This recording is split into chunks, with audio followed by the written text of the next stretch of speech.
안녕하세요. 책한민국입니다. 오늘 소개할 책의 제목은 매일매일 한 줄 인문학입니다.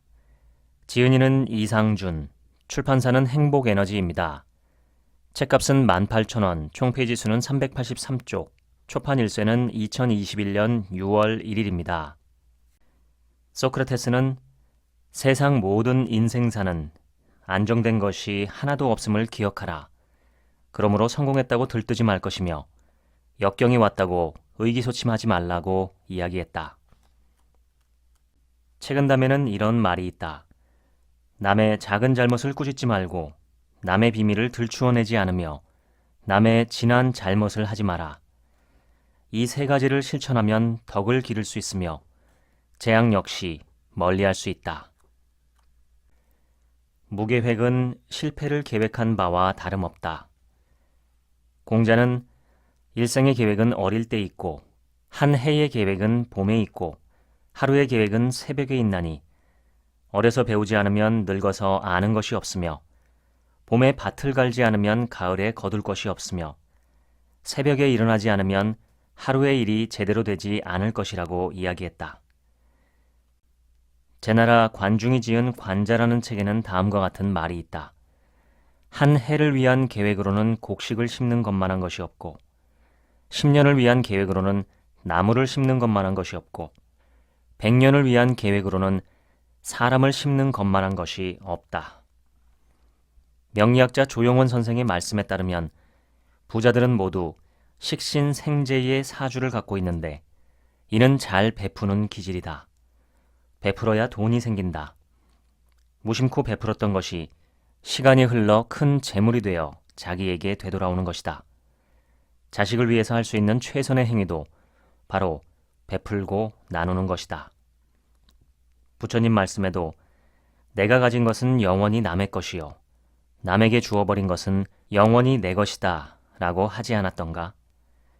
투자 대비 효과가 가장 큰 행위가 바로 베품이다. 전국시대의 대학자 순자는 아무리 가까운 거리라도 걷지 않으면 도달할 수 없고 아무리 간단한 일도 실천하지 않으면 이루지 못한다고 말했다. 중요한 것은 일단 시작하는 것이다. 그리고 포기하지 않는 것이다. 노자는 아름드리 나무도 털끝 같은 씨앗에서 나오고 높은 누대도 한 무더기 흙을 쌓는 데에서 시작되고 천리길도 한 걸음에서 시작된다고 말했다. 위대함은 흔하고 사소한 데에서 시작된다. 세상의 그 어떤 위대한 일도 작은 시작에서 비롯되는 것이니 작고 보잘것없어 보이더라도 담대하게 첫걸음을 내디디라는 가르침이다. 성공학의 대가 오금 안디노는 성공의 비결은 평범한 사람보다 조금, 아주 조금만 더 잘하는 것이라고 했다. 위대함을 만드는 것은 실제로는 평범함과 종이 한 장 차이에 불과하다. 공자는 그의 제자 자로를 훈계할 때 원래 양쯔강은 민산에서 시작되는데 그것이 시작될 때의 물은 겨우 술잔을 띄울만 하였다라고 말했다. 아무리 하찮은 일이라고 해도 시작하지 않으면 아무것도 이룰 수 없다. 아무것도 하지 않고 넘어질까 두려워 집안에 두문불출하고 있어 시작조차 하지 않고 있다면 결과는 불보듯 뻔한 일이다. 이제부터 어떤 일이든 뜻을 세우고 시작하면서 한 걸음이라도 갈 수 있는 시작의 용기를 내보자. 인도의 격언에 물방울이 모여 내를 이루고 벼이삭이 모여 한 다발이 된다는 말이 있다. 뜻이 있는 사람은 결국 큰 일을 이룬다. 국내 기업의 최고 경영자들이 평생 교훈으로 삼았던 사자성어는 순망치안이다. 입술이 없으면 이가 시리다는 뜻이다. 이를 풀이하면 하나가 없으면 다른 것도 온전하기 어렵다. 의역하면 사람과의 인연을 소중히 여긴다는 뜻이다. 불교의 중심에는 인연이라는 것이 있다. 여기에서 인이라는 것은 결과를 부르는 직접적인 원인이며 연은 인을 도와 결과를 낳는 간접적인 원인이다. 성공하는 사람들의 인연법은 확실히 다르다. 자신에게 덕이 되고 자신이 본받아야 할 사람에게는 철저히 자신을 낮추어 배운다. 그들은 비록 단 한 번의 만남일지라도 반드시 자신의 사람으로 만드는 그들만의 법칙이 있다. 그들은 무엇보다도 자기 자신을 남에게 철저히 각인시킨다. 다음은 자신이 했던 말과 불렀던 노래들처럼 인생을 살아간 사람들을 연구한 내용들이다. 아, 재수없어. 아, 신경질나. 짜증나. 난 하는 일마다 매일 이 모양이야. 이런 말을 자주 하면 그 말이 청각기관을 거쳐 뇌에 입력된다. 그 생각이 뇌에 저장되며 자기 자신이 가장 먼저 부정적인 생각으로 스트레스를 받고 치명적인 암을 유발하기도 한다. 슬픈 노래를 부른 가수들은 대부분 일찍 타계했다는 논문이 있다. 가수의 수명, 부, 즐거움과 노래 가사는 상관관계가 있다고 혹자는 말한다. 신나고 즐거운 노래를 부른 가수들은 장수하고 고통, 이별, 죽음, 슬픔, 한탄의 노래를 부른 가수들은 단명할 가능성이 높다. 이를 조사하기 위해 가수 100명을 대상으로 히트곡이 운명에 어떤 영향을 미쳤는지 조사한 적이 있었다. 놀랍게도 91명의 가수가 자신의 히트곡과 같은 운명을 만들었고 요절한 가수들은 너나 없이 죽음과 연관된 노래를 불렀다는 사실을 발견했다. 노래는 말에 곡조를 실은 것이어서 말보다 더 큰 영향력을 발휘한다.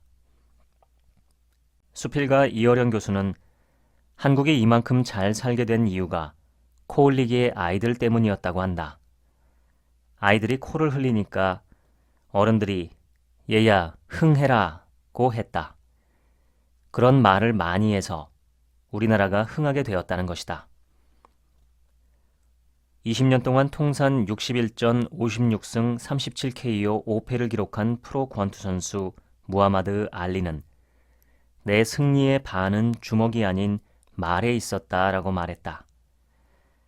말은 자기 암시와 자기 세뇌를 일으킨다. 긍정적인 말은 믿음과 자신감을 심어준다. 외국의 어떤 경영자는 매일 아침 일어날 때마다 오늘은 내 생애 최고로 좋은 날이다. 분명 좋은 일이 가득할 거야 라며 자기 암시를 한다고 한다. 심지어 누군가와 내기를 해서 지더라도 내가 졌다 라고 하지 않고 자네가 이겼다 라고 말한다. 소극적이고 부정적인 말을 하지 않기 위해서라고 한다. 프랑스의 약사 에밀 쿠에는 1950년에 플라시보 이펙트를 발견했다. 어느 날 쿠에가 잘 아는 사람이 늦은 시간에 의사의 처방전 없이 찾아왔다. 몹시 아파 죽을 지경이니 약을 지어달라고 했다. 쿠에는 당연히 거절했다. 그러나 그 사람은 지금 당장 아파 죽겠는데 어떻게 내일까지 기다리느냐고 하소연했다. 쿠에는 할 수 없이 거짓말을 했다. 통증과는 실제로 아무 상관도 없고 인체에 아무런 해도 끼치지 않을 알약을 지어주며 우선 이 약을 좀 먹으면 많이 좋아질 것이다. 그리고 내일 병원에 가보라고 돌려보냈다. 며칠 후 쿠에가 그 사람을 만났는데 그 사람은 다음날 병원에 갈 필요도 없이 그 약을 먹고 말끔히 나았어요 라고 했다. 약사와 약에 대한 믿음, 나을 것이라는 확신으로 병이 나았던 것이다. 쿠에는 이 우연한 발견을 정신 영역에도 적용할 수 있도록 간단한 공식 하나를 개발했다. 그것은 몇 개의 간단한 단어로 만들어진 공식이다. 나는 내가 좋다. 나는 날마다 모든 면에서 점점 더 좋아지고 있다. 오늘이 일생을 통해서 가장 좋은 날이다.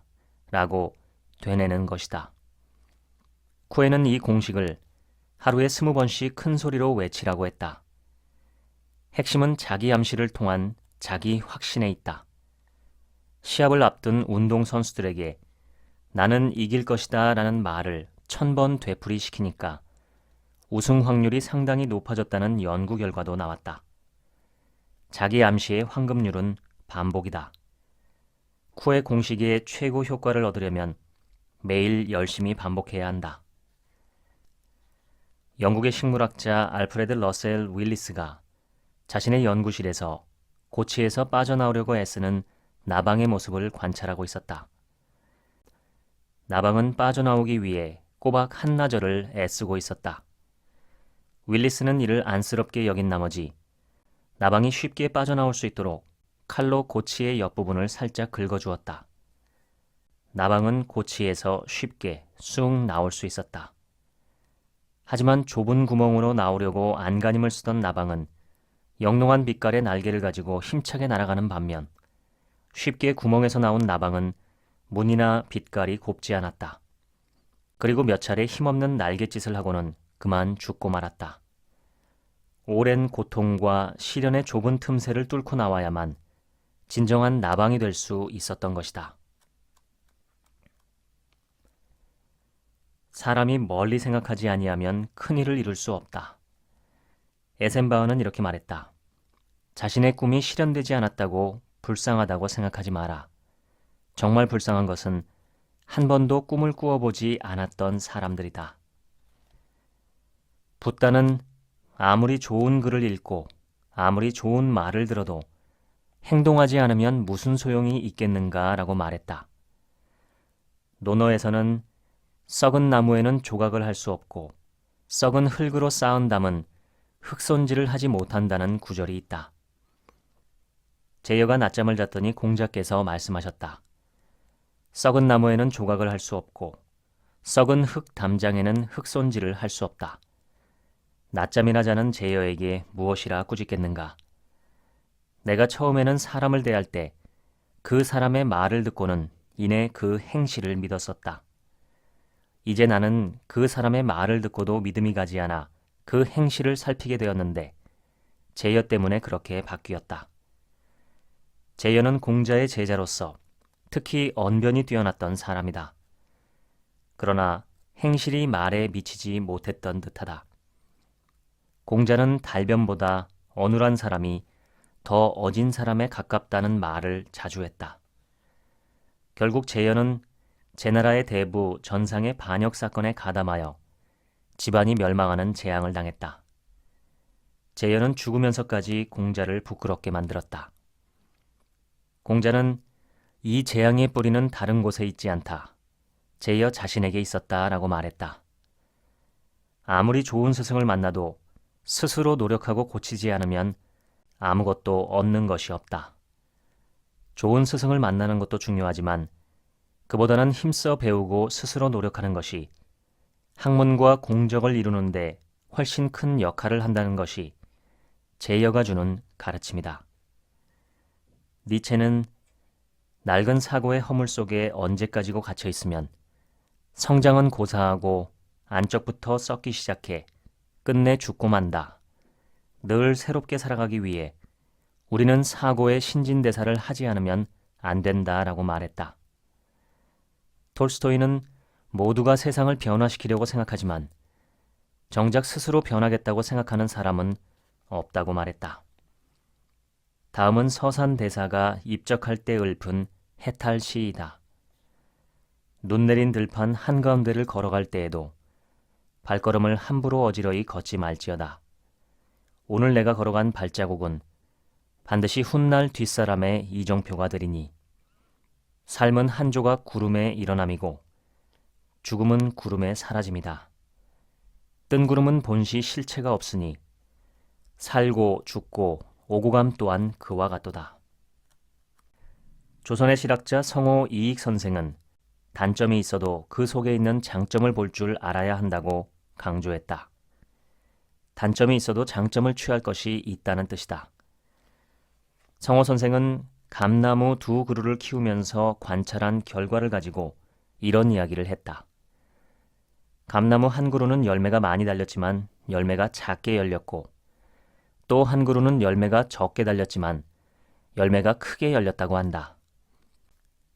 어느 날 너무 그늘이 지기에 한 나무를 베어버리려고 하니 도대체 어떤 나무를 자를지 고민이 되었다. 감이 크게 열리지만 몇 개 안 열리는 나무를 자를지, 감이 많이 달리지만 열매가 작은 나무를 자를지 고민하다 결국 2그루 나무를 다 키웠다는 이야기다. 그리고 성호 선생은 이렇게 말한다. 어떤 것이든 장단점이 있기 마련이다.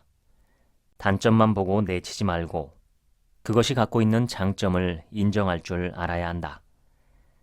성호 선생이 들려주는 것은 양면을 모두 볼 줄 아는 통찰의 가치관이다. 한 번 지나가면 다시는 오지 않는 것이 시간이다. 옛 중국의 주자는 일촌광음 불가경이라고 한순간의 시간이라도 절대로 가볍게 여기지 말라고 했다. 돈은 없어져도 다시 벌 수 있지만 시간은 한 번 가버리면 만날 수 없기 때문이다. 피레침을 발명한 과학자 프랭클린이 책방을 경영하고 있었는데 하루는 어느 신사가 책 한 권을 뽑아들고 이 책 가격이 얼마지요? 라고 물었다. 1달러에 드립니다. 좀 애누리해 줄 수 없나요? 정가대로 내십시오. 조금만 깎아주세요. 그럼 1달러 25센트에 드리지요. 농담하지 마시고요. 그럼 1달러 50센트 내세요. 손님은 화를 냈다. 그때 프랭클린은 내겐 시간이 가장 귀중하기 때문입니다. 라고 말했다. 책은담에는 이런 말이 있다. 남을 믿는 사람은 모든 사람이 성실해서가 아니라 자기 스스로가 성실하기 때문이다. 남을 의심하는 사람은 모든 사람이 속이기 때문이 아니라 자기 스스로가 먼저 남을 속이기 때문이다. 노자는 이런 말을 남겼다. 총명하고 깊이 살피면서도 죽임을 당하는 사람은 남을 비난하기 좋아하는 자이고 넓은 지식과 언변을 지니고도 몸을 위태롭게 하는 사람은 남의 악을 들춰내는 자다. 중국 동진의 구대왕 사마요는 술김에 애첩 장귀인에게 당신도 이제 늙었네. 진작에 내칠걸 이라고 말했다. 놀라고 발끈한 장귀인은 잠든 왕에게 이불을 덮어 씌워 질식사시킨 뒤 도망쳤다. 일국의 제왕이 농담 한마디 때문에 어이없는 죽임을 당한 셈이다. 태조 이성계와 함께 조선을 건국한 정도전의 비참한 말로 역시 설화란 주장도 있다. 세자 책봉 싸움에서 패한 게 원인으로 되어 있지만 실은 그 전에 술만 마시면 한고조 유방이 장자방을 쓴 게 아니라 장자방이 한고조를 쓴 것이다 라고 떠든 게 화를 불렀다는 것이다. 말은 이렇게 무섭다. 무심코 했든 작정하고 했든 그 말이 상대에게 비수가 되어 꽂히면 이후에 일어날 일은 아무도 알 수 없다. 동서고금의 말조심에 대한 경고는 이루 다 열거하기 힘들다. 아침에 도를 들으면 저녁에 죽어도 좋다 라고 공자는 말했다. 참된 이치를 깨달으면 죽어도 여한이 없다는 것이다. 공자는 진리를 생명보다 귀하게 여겼다. 공자님께서 이 말씀을 하신 것은 혹여나 이 세상 사람들이 어떻게든지 바르게 옳게 살아간다는 말을 듣기만 해도 오늘 저녁 죽는다 해도 여한이 없겠다는 뜻으로 말씀하신 건 아닐까? 조선 철종 때 경상도 상주 땅에 서씨성을 가진 농부가 살았다. 사람들은 그를 서선달이라고 불렀다. 원래 선달이란 과거 시험에 급제는 했으나 아직 벼슬을 받지 못한 사람을 이르는 말이었지만 이 사람은 무슨 급제와는 관련이 없었고 그냥 사람이 심성이 착하고 무던해서 사람들이 그를 그렇게 불렀다. 서선달은 남의 땅을 빌려 겨우 입에 풀칠을 하며 근근히 살아가고 있었다. 그런데 어느 해인가 농사를 지을 비용이 없을 정도로 곤궁하였다. 생각다 못한 그는 부산 쌀가게에서 근근히 살아가는 큰아들을 찾아갔다. 효자 아들은 주인에게 통사정을 하여 6개월치 월급 100냥을 값을 받아 아버지께 드렸다. 서선달은 백리길을 걸어 집으로 돌아가는데 어떤 고개를 넘던 중 그만 돈을 흘려버리고 말았다. 이때 반대쪽에서 고개를 넘어오던 한 양반이 돈꾸러미를 발견했다. 서선달은 30리는 더 가서야 돈을 잃어버린 것을 알았는데 전 재산을 잃어버렸으니 눈앞이 깜깜했다. 그런데 다행히 돈을 발견한 사람이 착한 사람이었다. 횡재라고 좋아하는 하인에게 일러 말했다. 잃은 사람은 반드시 찾아온다. 목숨같이 귀한 돈을 잃은 그 사람은 얼마나 속이 탈고 노인은 가던 길을 멈추고 몇 시간이고 돈 주인이 나타나기를 기다렸다. 과연 한참 후 서선달이 얼굴이 잿빛이 되어 나타났다. 주운 돈을 서선달에게 돌려주자 서선달은 어른께서 제 목숨을 살려주셨습니다 하며 사례를 하려고 하는데 그 사람은 은혜랄 게 뭐가 있어 당연한 일인데 하고는 사양을 했다. 그는 주운 돈 100냥을 서선달에게 전달해 준 뒤 가던 길을 갔다. 서선달도 다시 집을 향해 가는데 어느 강가에 이르렀다. 그때 마침 한 소년이 물에 빠졌는데 구경꾼은 많아도 누구 하나 뛰어들어 구해줄 생각을 하지 못하고 있었다. 그때 헤엄을 못 치는 서선달이 외쳤다. 누구든지 저 소년을 구해주면 100냥을 주겠소. 그러자 어느 장정이 뛰어들어 소년을 살려냈다. 죽다 살아난 도령은 선달에게 말하기를 정말 고맙습니다. 어른이 아니었으면 저는 수중 고혼이 되었을 것입니다. 저희 집은 안동에서 제일 큰 부자인데 함께 가시면 100냥을 갚아드리겠습니다. 라고 말하는 것이었다. 서선달은 무슨 사례를 받고자 한 일은 아니었지만 자기의 사정도 있는지라 함께 안동까지 가게 되었다. 안동의 총각집은 과연 부잣집이었다. 그때 소년의 부친이 득달같이 달려왔는데 그 사람은 다름 아닌 서선달의 돈을 찾아준 바로 그 노인이었다. 안동의 권 부자는 눈물을 흘리며 아들을 살려준 보답으로 돈 1000냥을 나귀에 실어 서선달에게 주었다. 그리고 나중에 다시 서선달이 사는 상주를 찾아와 백섬지기 전답까지 사주고 돌아갔다. 이 일은 후에 조정에까지 알려져 안동과 상주 두 고을은 모두 조정으로부터 후한 상을 받았다. 덕고 필유린이란 말이 있다. 이 말은 덕을 많이 쌓고 살아가는 사람은 친구가 많고 많은 사람이 주변에 몰려든다는 뜻이다. 덕이 있고 심성이 고운 사람은 반드시 주위에 돕는 손길이 있다. 노자는 다음과 같이 말했다. 스스로 드러내지 않으니 밝게 빛나고 스스로 옳다하지 않으니 옳음이 드러나고 스스로 자랑하지 않으니 공로를 인정받고 스스로 자만하지 않으니 오래간다. 세상을 바꾸는 사람이 되자. 스위스의 번화한 거리를 한 노인이 걸어가고 있었다. 그 노인은 때때로 허리를 굽혀 땅에서 무엇인가를 주워 주머니에 넣고 있었다. 순찰하던 경찰이 수상하다는 생각이 들어 직접 물었다. 경찰은 주머니에 든 것을 보여달라고 요청했다. 그런데 그것은 다름 아닌 유리 조각이었다. 노인이 말했다.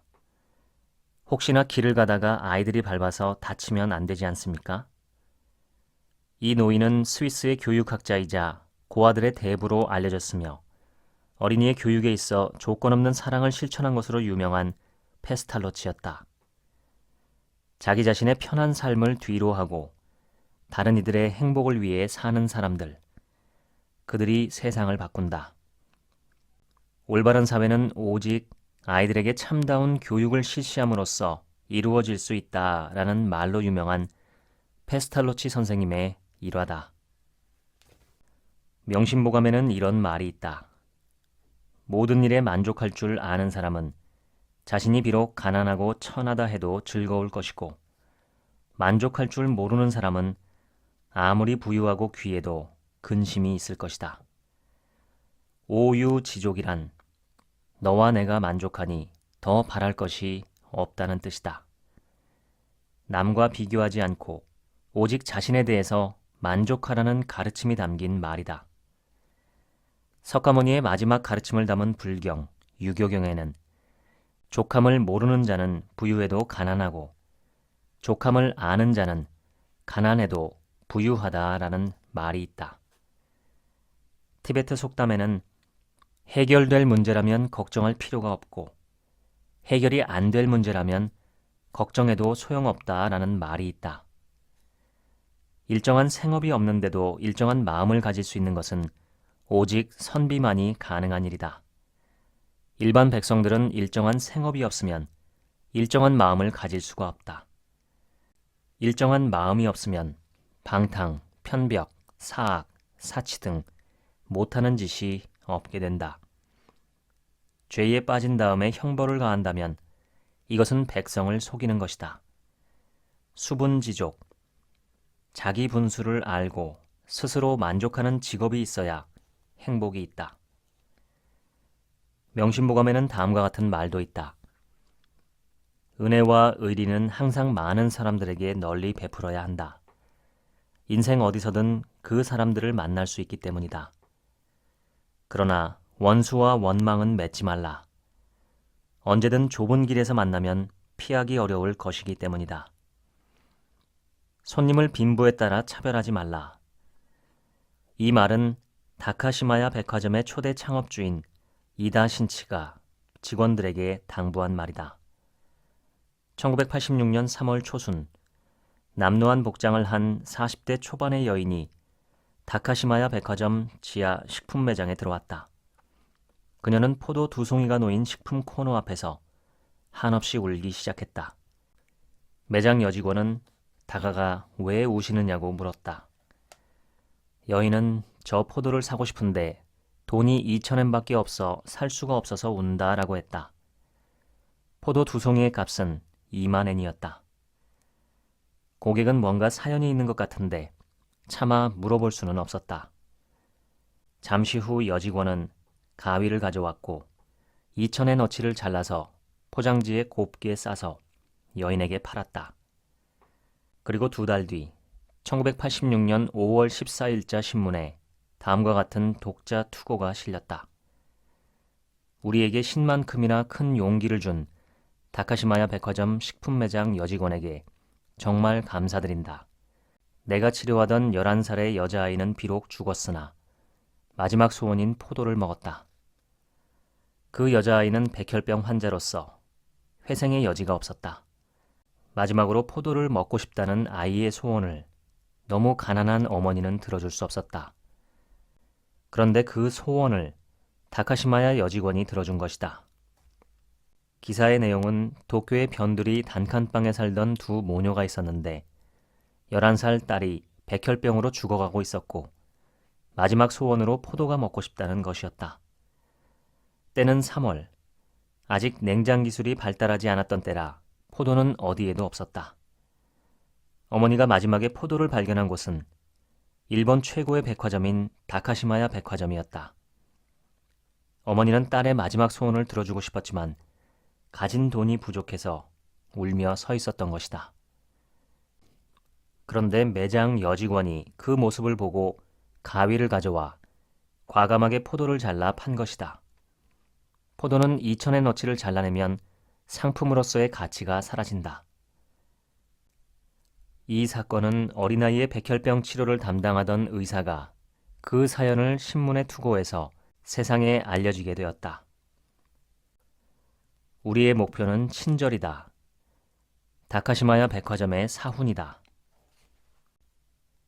나는 모든 백성을 대하매 두려워하기를 썩은 고삐로 6필의 말을 몰듯 하였다.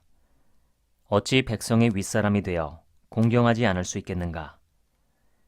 중국 하나라 우임금이 남긴 내용이다. 백성을 가까이 하고 총애하되 그들을 함부로 대해서는 안 된다는 뜻이다. 임금은 백성을 두려움의 대상으로 보고 백성의 윗자리에 있으나 항상 백성들을 공경했다는 것이다. 사람은 무엇으로 사는가? 긍휼지심과 측은지심이다. 소중하다면 고마워하고 함부로 대하지 말라. 옆에 있을 때 깨닫지 못하면 끝이다. 맹자는 불쌍히 여기는 마음이 없으면 사람이 아니다 라고 말했다.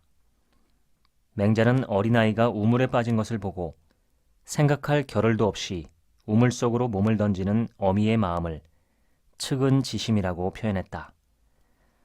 맹자는 왕도 정치의 정신을 다음과 같이 말하고 있다. 사람은 사람에게 차마 하지 못하는 마음이 있다. 왕이 먼저 백성에게 차마 못하는 마음이 있으면 백성에게 차마 못하는 정치가 있다. 백성에게 차마 못하는 정치를 알고 정치를 행한다면 천하 다스리기를 손바닥 안에서 움직일 수 있다. 여기서 사람에게 참아 못하는 마음이란 사람에게 해를 가하는 것을 참아 하지 못하며 사람의 불행을 참아 보지 못하는 마음을 뜻한다. 이 마음으로 천하를 다스린다면 마치 손바닥 위에서 물건을 굴림과 같이 아주 쉽게 다스릴 수 있다는 뜻이다. 선생님, 인간은 무엇을 위해 살아가는 걸까요? 제자의 질문에 아인슈타인 박사는 다음과 같이 말했다. 타인을 위해서다. 하루에도 100번씩 나는 나의 삶이 살아있는 혹은 죽은 사람의 노고에 의존하고 있다는 것을 되새긴다. 그리고 받은 것만큼 되돌려주기 위해 얼마나 많이 노력해야 하는가를 스스로 일깨운다. 영조 대왕은 뛰어난 절제력이 있었다. 영조는 83세에 돌아가셨다. 지금으로부터 200~300년 전인 그 당시로서는 엄청난 장수로 요즘으로 치면 100세를 넘는 정도다. 흔히 왕들은 스트레스를 많이 받아 장수하지 못하는 경우가 많았다. 영조의 장수 비결은 영조의 뛰어난 절제력과 리더십이 스트레스를 지우는데 한몫을 했기 때문이다. 조선 최고의 장수왕 영조도 왕위 승계 과정에서 극도의 스트레스를 받은 나머지 즉위 후부터 심각한 체증에 시달렸다. 영조의 스트레스는 기록에도 잘 나타난다. 옛사람이 말하기를 다시는 왕가에 태어나지 않기를 바란다 라고 한 것은 나를 두고 한 말이다. 경종 형님의 지극한 우애가 아니면 내가 어찌 이 자리에 있었겠느냐. 경종의 능을 찾은 영조는 엄청나게 쏟아지는 빗 속에서도 엎드려 몇 시간이나 일어서지 않았다. 영조는 70세가 넘어서까지 성생활을 할 수 있었다고 한다. 영조는 64세에 왕비를 사별하고 3년상이 끝나자 66세에 정순왕후 김씨를 계비로 맞이하였는데 이때 왕후의 나이가 만 14세였다. 그 당시에는 40세만 넘어도 중노인 취급을 받는 때였는데 이른이 다 되어가는 분이 어린 소녀와 결혼을 했던 것이다. 음식을 적게 먹었는데 특히 기름진 음식을 적게 먹었다고 한다. 영조는 가뭄이 들면 하루 5번 먹던 수라를 3번으로 줄이고 반찬수도 절반으로 줄였고 심지어 간장만으로 수라를 받기도 했다. 또한 영조는 현미와 잡곡 등의 거친 음식을 즐겨 먹었다. 아울러 백성들을 직접 만나보러 500회가 넘게 부지런히 궁궐 밖으로 미행을 다녔기에 운동도 많이 되었다. 술을 상당히 절제하였다. 영조는 조선의 임금 중에서 금주령을 가장 강력히 시행했다. 곡식이 귀했기 때문이기도 한데 금주령을 어기고 술을 팔거나 마시는 사람을 잡아오라고 하였으며 실제로 술을 마셨던 종 이품벼슬의 신하를 잡아 목을 베어 성문에 내걸기도 했다. 조선시대 왕들은 정기적으로 진찰을 받았다. 닷새마다 한 번씩 의원이 왕의 건강 상태를 세밀하게 점검했던 것이다. 닷새에 한 번이면 한 달에 6번이다. 그런데 이것이 귀찮다고 자주 빼먹고 가끔씩 진찰받았던 왕들은 30대 혹은 40대에 돌아가신 반면 기본의 2배 가까이 되는 월 평균 11.7회나 진찰을 받았던 영조는 무려 83세까지 장수하였다. 끊임없는 노력과 절제력이 천재성을 이기는 것은 건강도 예외가 아니다.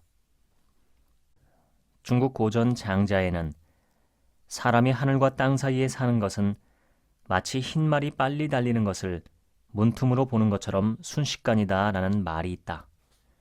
세월과 인생이 덧없이 짧음을 비유적으로 이르는 말이다. 나이가 들면 건강한 삶을 위해 그리고 가족을 위해서라도 갖춰야 할 덕목이 절제다. 술을 절제하고 담배를 절제하고 불필요한 만남을 절제하고 또 불필요한 말을 삼가고 절제하며 조심해야 한다. 나이가 들면 무엇보다 말조심이 최고다. 좋은 사람을 만나는 것은 신이 내린 선물이라고 한다. 그 사람과 관계를 지속시키지 않는 것은 신의 선물을 내팽개치는 것이다. 빌 게이츠 회장은 자신의 인생에서 가장 탁월한 의사결정이 무엇이냐는 질문에 폴 앨런과 스티브 발머를 최고 경영자로 영입한 것이라고 밝혔다. 공자는 인간에게서 발견한 덕성을 인이라고 주장했던 반면 맹자는 인의라는 확장된 개념을 제시했다. 맹자의 이론 중 가장 중요한 것은 단연 왕도 정치론이다. 맹자는 힘으로 인을 가장하는 자는 패자이고 덕으로 인을 행하는 자는 왕자다라면서 무력으로 남을 복종시키면 진심이 아니라 힘이 모자라기 때문에 억지로 복종하며 덕으로 남을 굴복시키면 사람은 기뻐하며 진심으로 굴복한다라고 말했다. 즉 군주가 권력보다 도덕적 규범을 통해 백성을 다스려야 한다는 것이다. 맹자는 왕의 권력은 백성이 부여하는 것이다 라고 주장하는 등 매우 진보적인 주장을 하였다. 이것은 계몽주의 이후에 나타나는 사회계약론과 굉장히 비슷하다. 사실상 근대 서양에서 사회계약론이 탄생하기 수천 년 전에 동양에서 등장한 민본이 사상이라고 할 수 있다. 왕은 하필 이로움을 말하십니까? 다만 인의만이 있을 뿐입니다. 이 말은 수많은 유학자들의 공감을 불러일으킨 말이며 후대의 모든 유학자들이 이 말을 달고 살았을 정도로 유명했다.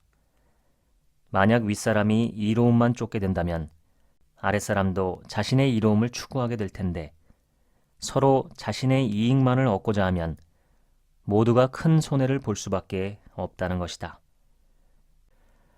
고대 그리스의 철학자 플라톤은 5가지 행복의 조건에 대해서 말했다. 1. 먹고 입고 살기에 조금은 부족한 재산. 2.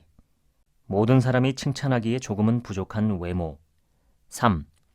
자신이 생각하는 것의 절반밖에 인정받지 못하는 명예. 4.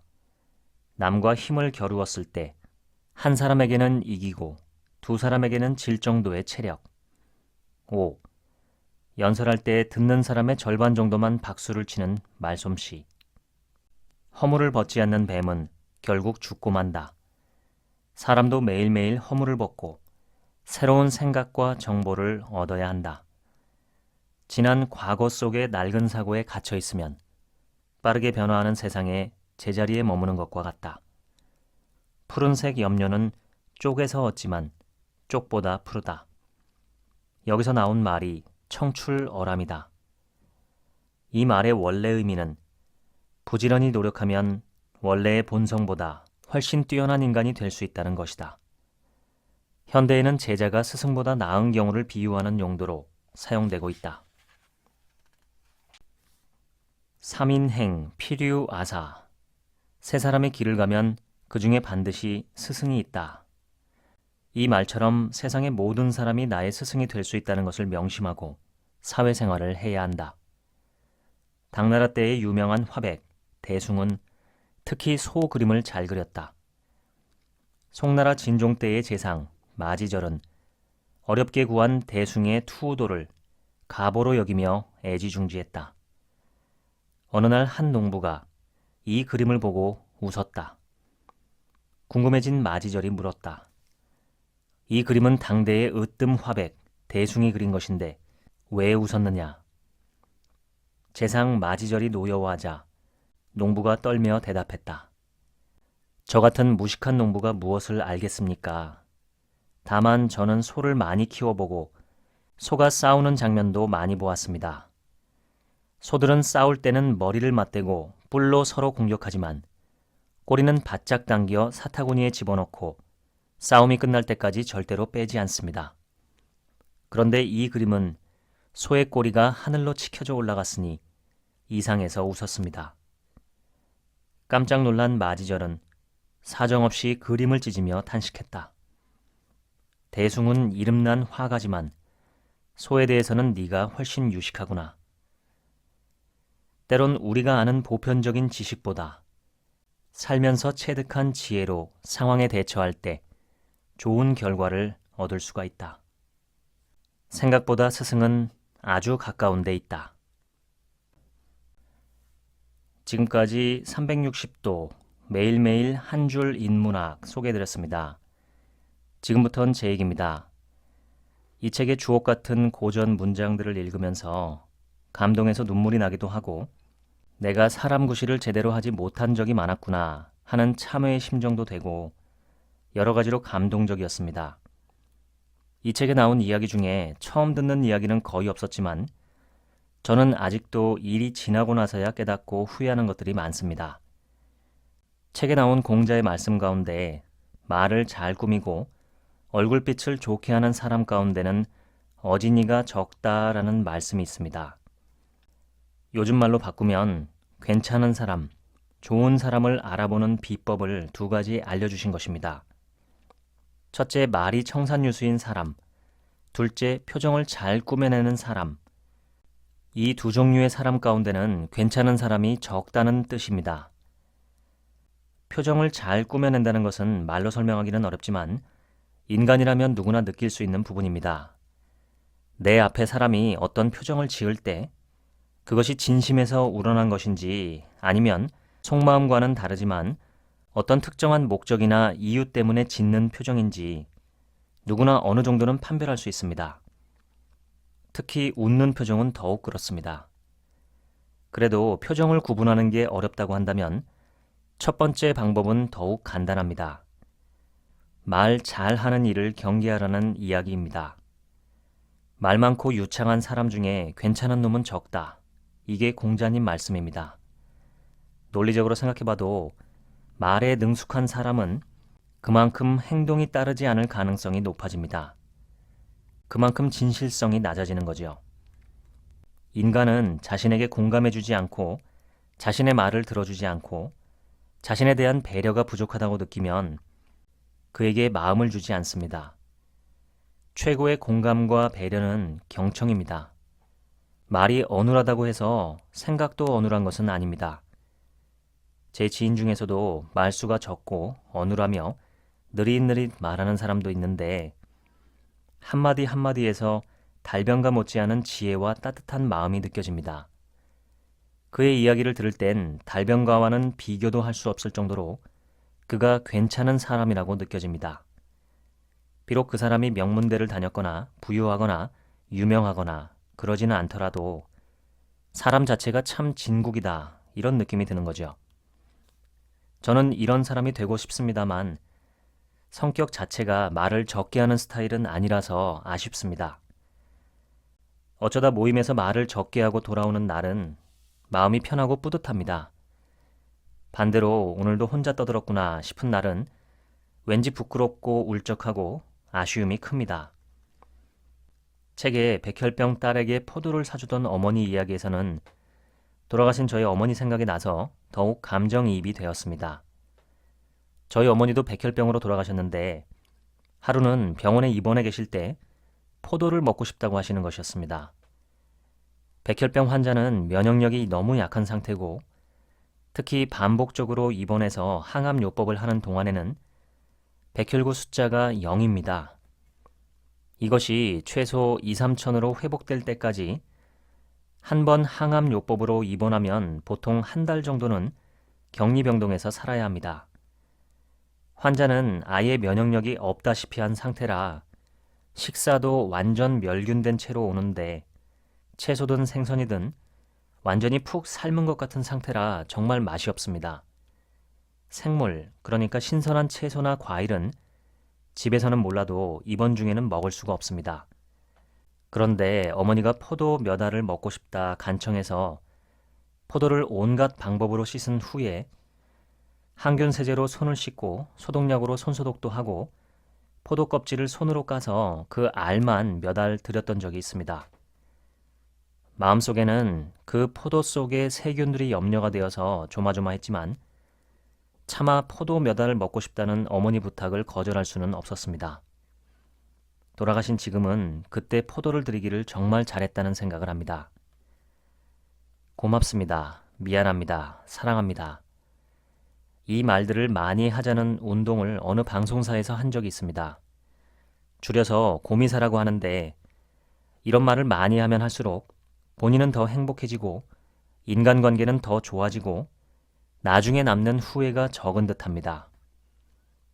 저는 23년 결혼 생활을 돌이켜보면 제 아내에게 고마운 게 크고 미안한 거는 더 큰 마음입니다. 그런데 가족들에겐 참 쑥스러움이 많아서 고미사를 잘 하지 못합니다. 어제 아침에는 아내가 출근 준비하는 모습을 보다가 문득 미안하다는 말을 하고 싶어서 평소 아내에게 가장 미안하게 느끼는 것에 대해서 담담하게 미안하다고 사과했습니다. 아내는 갑자기 그런 얘기를 들어서 의아해했지만 저는 그냥 그러고 싶어서 그렇게 했다고 얘기했습니다. 아주 가끔은 아들에게도 미안하다고 얘기합니다. 화냈던 것에 대해서, 너무 엄격하게 대했던 것에 대해서, 기타 크고 작은 저의 잘못들이 생각날 때 용기를 내어서 미안하다고 사과합니다. 고맙다는 말은 미안하다는 말보다는 좀 더 자주 하는 편이지만 그래도 아내가 저보다 훨씬 더 많이 고맙습니다, 미안합니다, 사랑합니다라는 말을 합니다. 정말 여자가 남자보다 훨씬 더 인간적인 것 같습니다. 아무리 사랑하는 사람이라 하더라도 우리 모두는 언젠간 이별합니다. 함께 있을 때 가능한 한 많이 고맙습니다, 미안합니다, 사랑합니다. 이야기를 해주시는 게 어떨까요? 너무 늦기 전에 말입니다. 지금까지 책 한 민국 생각이었습니다. 감사합니다.